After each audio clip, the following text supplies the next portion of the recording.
नमस्कार, welcome to accurate yoga. तो दोस्तों आज हम शुरू करेंगे एनटीए नेट जेआरएफ इन योग विषय में 8 दिसंबर 2023 को जो हमारा एग्जाम हुआ था उसमें हम पार्ट 8 करेंगे, जिसके अंतर्गत हम 71 से लेकर के 80 क्वेश्चंस को करेंगे। यदि आपने इससे पहले के पार्ट नहीं देखे हैं तो आज ही एक्यूरेट योगा एप्लीकेशन इंस्टॉल कीजिए और उसमें सिस्टमेटिक रूप से जितने भी हमारे नेट जेआरएफ के अंतर्गत एग्जाम हुआ है योग विषय में उनका डेप्थ में एनालिटिकल वीडियोस आप देख सकते हैं। तो चलिए दोस्तों शुरू करते हैं। सबसे पहले है हठ प्रदीपिका के अनुसार स्वास्थ्य के लिए अहितकर है, मींस जो आपको खाना नहीं चाहिए ऐसा भोजन कौन सा है। तो ध्यान रखना, कॉमन सेंस है। हठ प्रदीपिका तो यहां पर नाम है, हालांकि एक प्रश्न हठ प्रदीपिका से डायरेक्टली 1/60 आपकी बुक्स में हो सकता है, ये 1/61 हो या 1/59 हो, एक आधा श्लोक आगे पीछे चलता है क्योंकि अलग अलग पब्लिकेशन हठ प्रदीपिका के श्लोकों की संख्या को आगे पीछे रखते हैं। तो यहां पर बात होती है कि चाहे कहीं पर भी आए, किसी भी बुक के अनुसार आए, कोई भी भोजन जो अधिक खट्टा होगा वो कभी नहीं खाना, अहितकर ही है। अधिक जिसमें नमक है वो भी नहीं खाना। तो जैसे सी और ई इसका उत्तर होना ही चाहिए। अब सी और ई देखो कहां कहां पर है और कहां पर नहीं है, वो एलिमिनेट हो जाए। सी ई जहां नहीं है वो क्वेश्चन का उत्तर नहीं होगा, तो एलिमिनेशन हुआ। ए एक तो ऑप्शन नंबर 2 हो सकता है, एक 4 हो सकता है, ये दो चीज उसके। मक्खन मतलब नवनीत बोलते हैं इसको संस्कृत में, नवनीत। ये हमेशा खाने योग्य बताया जाता है, कहीं पर भी मना नहीं है। नवनीत यानी घृत जो है कभी मना नहीं है। दही से मक्खन निकलता है, मक्खन से घृत, यानी ये कभी मना नहीं है। डी तो उत्तर यानी कि हितकर भोजन में, तो डी उत्तर नहीं होगा। अहितकर भोजन में अब हमें क्या क्या मिला, ऑप्शन नंबर 2 ए सी ई बोले तो अधिक खट्टा, अधिक नमक और फिर से गर्म किया हुआ भोजन। ये आपको ध्यान रखना है, पथ्य और अपथ्य क्या है क्या नहीं। यह प्रश्न बेशक हठ प्रदीपिका से, परंतु ये बिल्कुल कॉमन सेंस का था। परमल जो है यानी परवल, ये भोजन हमेशा खाने के लिए बताया जाता है। 5 प्रकार के शाक हैं, हठ प्रदीपिका कहती है कि ये पंच शाकम खाने चाहिए। कौन कौन से हैं, जीवंती, बथुआ, चौलाई, मेघनाद और पुनर्नवा। ये आपको ध्यान रखना है। ये 5 शाक है जो आपको खाने के लिए बताए जाते हैं हठ प्रदीपिका में। ज्यादा जानकारी के लिए आप कंप्लीट पीवाईक्यू सेशन के साथ साथ में आपको कोर्स अवेलेबल है। यदि आपने ज्वाइन किया है पेपर 2 योग विषय पूरी तरीके से, तो आपको ये प्रश्न अच्छे से समझ में आ जाएगा और एक्स्ट्रा जो जानकारी है, मिताहार क्या है, पथ्य अपथ्य क्या है, उनके बारे में भी आपको पता होना चाहिए। इसी के साथ में हम चलते हैं नेक्स्ट प्रश्न पर। नेक्स्ट क्वेश्चन है 72। हठ प्रदीपिका के श्लोकानुसार वायु के कुपित होने पर होने वाले रोगों का क्रम बताइए। हठ प्रदीपिका के अनुसार बताना है। हठ प्रदीपिका में अगर आप देखेंगे 2.17 ये श्लोक संख्या है। फिर से मैं रिपीट कर देता हूं बात को कि ये श्लोक संख्या एक आधा आगे या पीछे हो सकती है क्योंकि अलग अलग पब्लिकेशन अलग अलग श्लोकों की संख्या बताते हैं। तो यहां पर याद रखें, श्लोक जो है वो कहता है हिक्का श्वासश्च कासश्च सिरह कर्ण अक्षिवेदना, सिरह कर्ण अक्षिवेदना, अक्षिवेदना बोले तो आंख में पीड़ा, भवंती विविधा रोगा पवनस्य प्रकोपतः, ऐसा कथन हमें देखने को मिलता है। तो यहां पर देखो, हिचकी को बोलते हैं हिक्का, सी। कास को बोलते हैं यहां पर डी, खांसी। कर्ण वेदना, ई शब्द यूज हुआ है, ई। सिर के लिए सिर वेदना, बी शब्द यूज हुआ है। श्वास के लिए ए शब्द हुए, यानी सी ए डी बी ई, जहां पर भी होगा वो राइट आंसर हो जाएगा। तो यहां पर हमारे प्रश्न का ऑप्शन नंबर 1 जो है वो राइट होगा। तो सीक्वेंस पूछे, ये 2 बार प्रश्न पूछ ले, आपको ये याद रखना है। अलग अलग तरीकों से भी एग्जामिनर इस प्रश्न को पूछता है, बहुत ही इंपॉर्टेंट प्रश्न है और ये कई जगहों पर मिलता है, आपको ये ध्यान रखेंगे। इसी के साथ चलते हैं हम नेक्स्ट प्रश्न पर। नेक्स्ट है क्वेश्चन नंबर 73। यहां पर योग तत्व उपनिषद के अनुसार हृदय क्षेत्र से भ्रुकुटियों के बीच के स्थान को किसका क्षेत्र बोला गया है। तो आपको यह बताया गया है बार बार कि जब हम खड़े हों उसके अनुसार या बैठे हों, 2 तरीकों से हमारे शरीर में स्थान मापे जाते हैं। तो अगर हम बैठे हैं खड़े हैं, आप इस एक स्ट्रेट ये पॉइंट है, इसको आप एक बॉडी के रूप में काउंट करेंगे तो इसमें 5 चीजें होती है, पृथ्वी जल अग्नि वायु आकाश, ऐसे आप 5 चीजें मेजर करेंगे। तो अगर नीचे वाली की बात करें तो इसको मूलाधार आप बोल देते हैं, मूलाधार, मूलाधार। फिर बीच में स्वादिष्ठान बोलते हैं, स्वादिष्ठान, स्वादिष्ठान मणिपुर बोलते हैं, मणिपुर। मणिपुर के बाद में आप हृदय यानी अनाहत बोलते हैं, अनाहत। विशुद्धि चक्र बोलते हैं और सो ऑन, आज्ञा चक्र बोलते हैं, ऊपर आज्ञा चक्र बोलते हैं। ऐसे चक्रों की आप काउंटिंग करते हैं, 6 चक्र होते हैं। और अगर आप खड़े हो जाएं तो आपके शरीर में इसी हिसाब से स्थान भी है, पृथ्वी जल अग्नि वायु आकाश का। तो नीचे नीचे पृथ्वी का स्थान मानते हैं, ऊपर फिर जल का स्थान मानते हैं, पृथ्वी जल। फिर मणिपुर में अग्नि होता है नाभि में, और फिर हृदय में जो होता है वायु का स्थान मानते हैं। और विशुद्धि की बात करें, पृथ्वी जल अग्नि वायु आकाश, आज्ञा चक्र तक आकाश का स्थान मानते हैं, आज्ञा चक्र से ऊपर। यानी कि आपको यह ध्यान रखना है कि वायु जो है वो लगभग कहां पर है। ये तो हो गया कॉमन सेंस। अब उपनिषद की बात करते हैं, योग तत्व उपनिषद। योग तत्व उपनिषद क्या बात करता है कि अगर आप खड़े हैं खड़े हुए हैं तो आपके शरीर में कैसे होंगे? खड़े हैं तो हर ज्वाइंट पर आपका एक तत्व होगा, हर ज्वाइंट पर। जैसे नीचे पैर है, पैर से आगे कौन सा होता है? घुटना होता है, पैर से घुटना, वहां तक का स्थान पृथ्वी का बताया गया, पृथ्वी का। घुटने से कमर तक का स्थान जो होता है, घुटने से कमर तक का स्थान होता है लगभग एनएस तक का, गुदा बोल देते हैं जिसको, गुदा बोल देते हैं, ठीक है। एक्चुअल में वो स्थान जल का बताया गया, पृथ्वी जल हो गया। सेम ऐसे गुदा से ऊपर अगर चले, मतलब गुदा से ऊपर कौन सा ज्वाइंट होगा?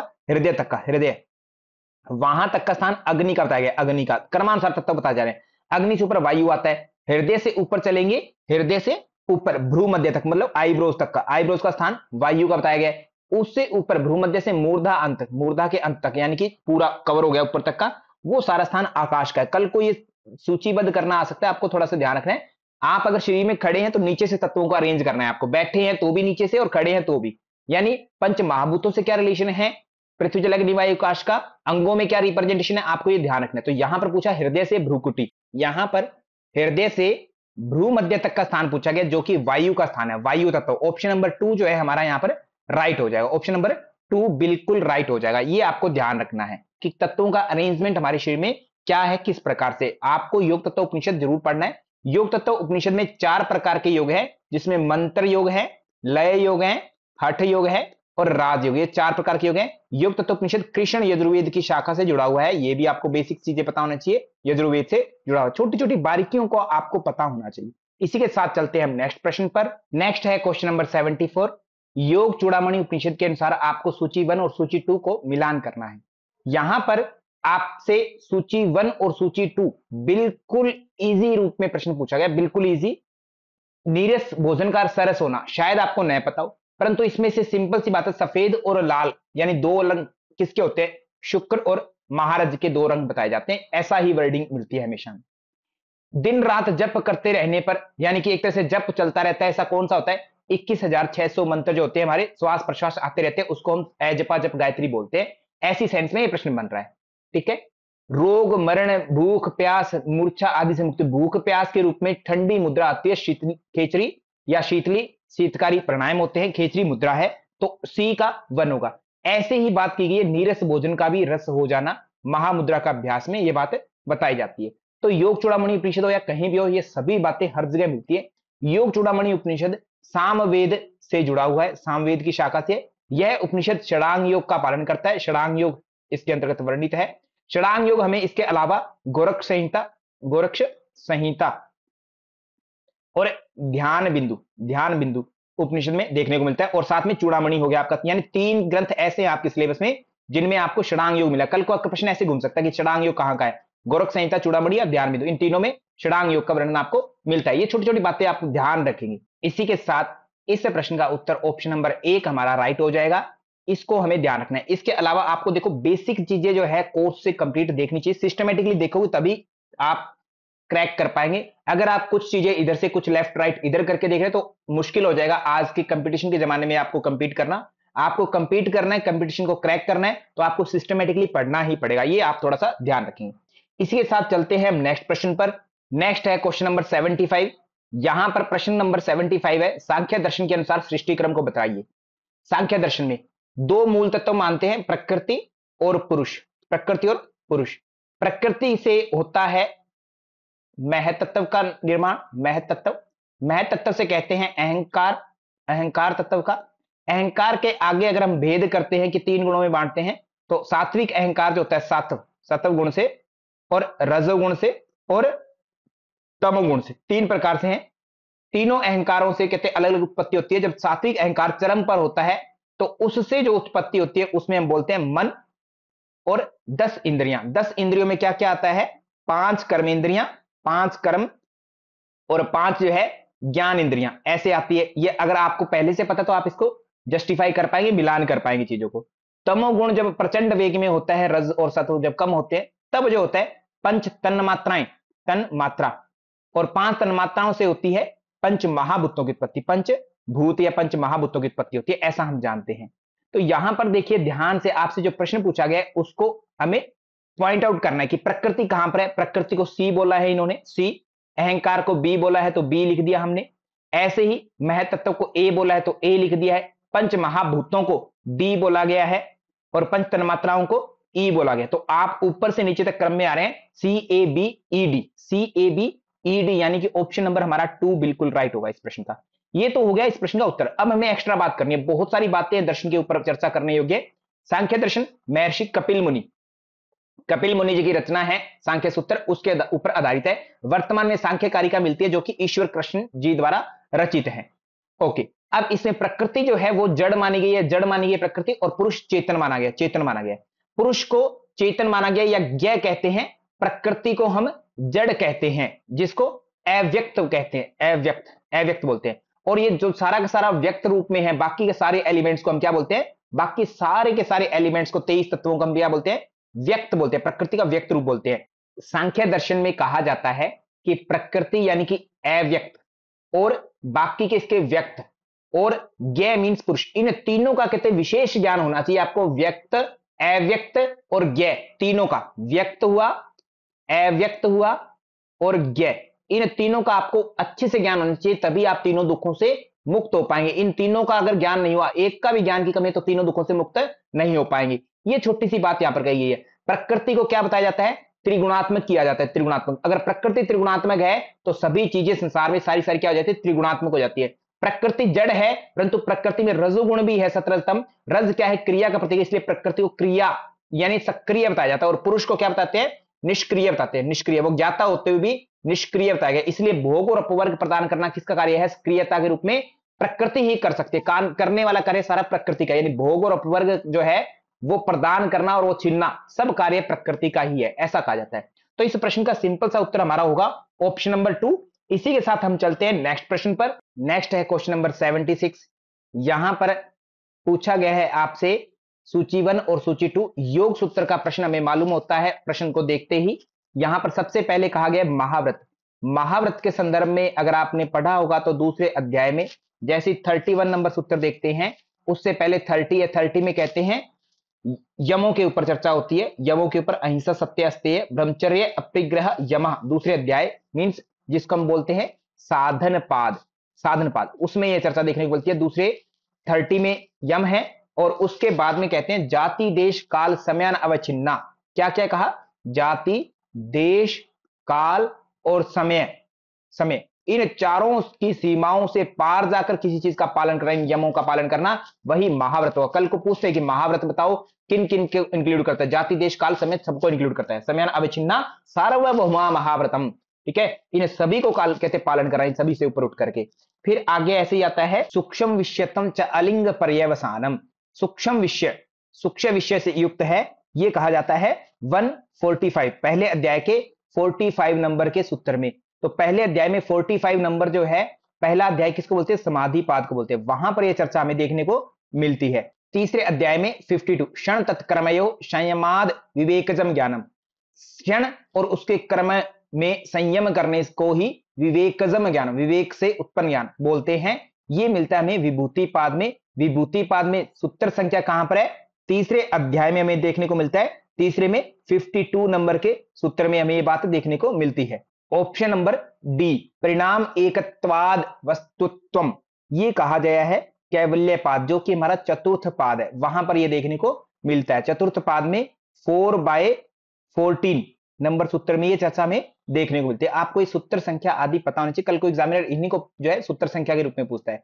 नेक्स्ट जो है आपका इंपॉर्टेंट पॉइंट कि इनमें कितने कितने सूत्र हैं वो ध्यान होना चाहिए, कौन कौन सा विषय कहां पर है। सीक्वेंस आपसे पूछ लेता है, नॉर्मल सी बात है। समाधि पाद होता है, फिर साधन पाद होता है, साधन के बाद में विभूति पाद होता है, विभूति पाद, विभूति के बाद में कैवल्य पाद होता है, कैवल्य पाद, ऐसे होते हैं। इनकी सीक्वेंस आपको अरेंज करनी है।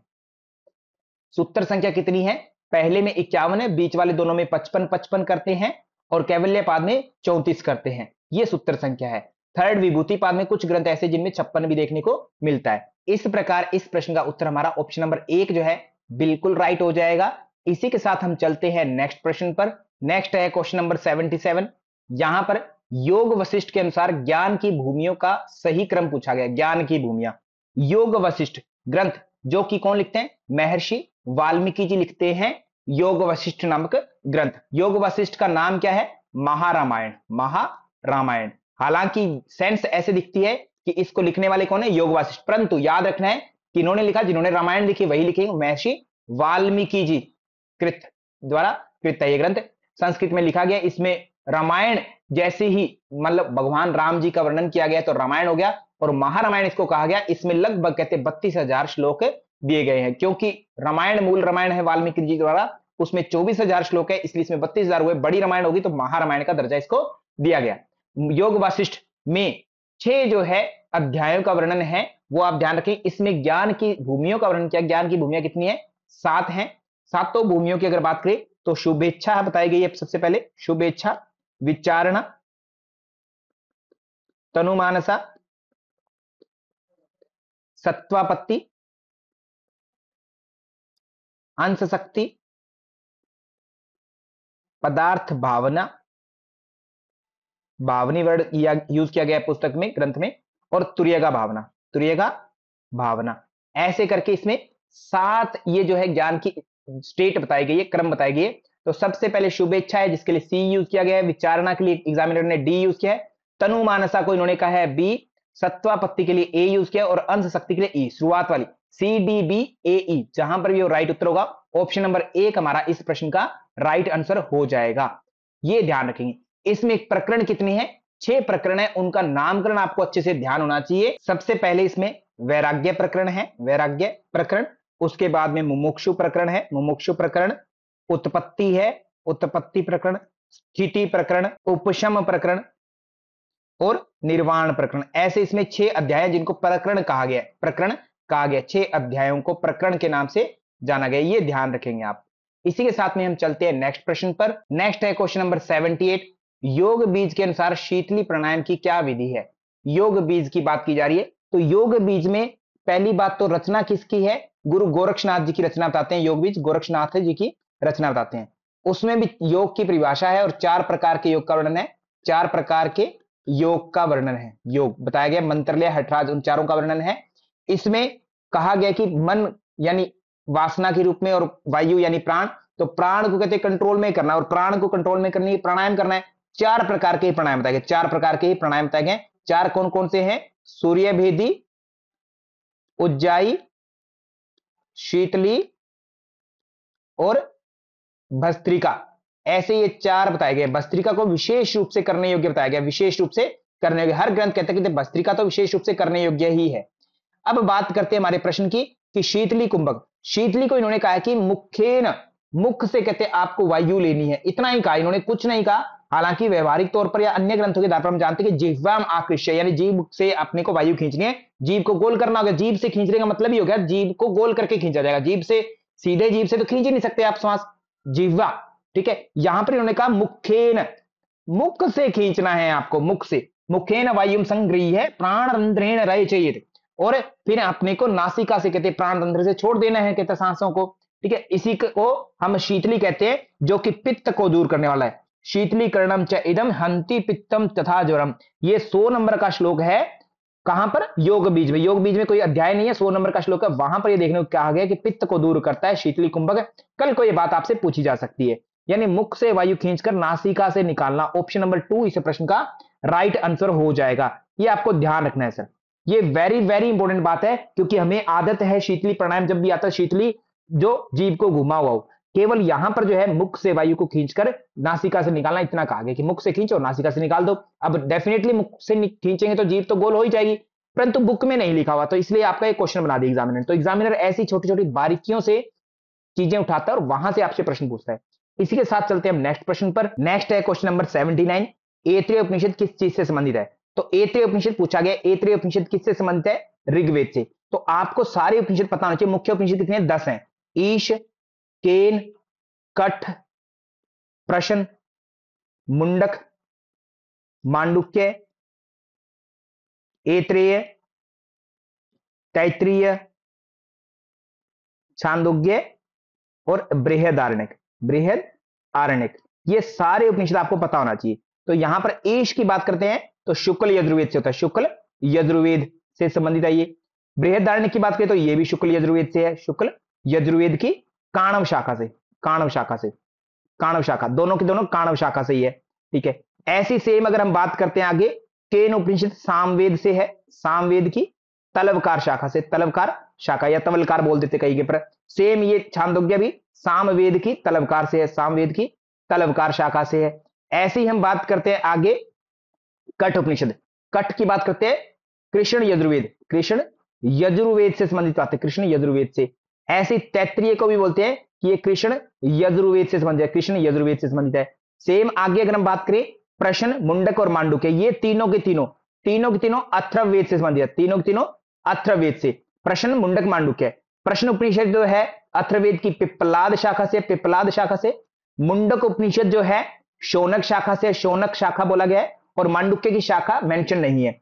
ऐत्रेय उपनिषद की अगर हम बात करें, जो हमारा प्रश्न आया है ऐत्रेय उपनिषद, ऐत्रेय उपनिषद ऋग्वेद से कहा गया है, ऋग्वेद से, ऋग्वेद से। तो इस प्रकार से आपके मुख्य 10 मुख्य उपनिषद है, 10 मुख्य है। टोटल कहते हैं 108 उपनिषद है, जिसका रेफरेंस हमें मिलता है मुक्तिको उपनिषद में, मुक्तिको उपनिषद में हमें रेफरेंस मिलता है कि 108 उपनिषद कहे गए हैं। उनमें से प्रमुख जो है, अति प्रमुख 10 मुख्य कहे जाते हैं। 10 में कौन कौन से वो आपको ध्यान रखना है, और कौन किस वेद से संबंधित है ये भी आपको ध्यान रखना है, किसमें क्या विषय वस्तु है वो आपको अच्छे से पता होना चाहिए।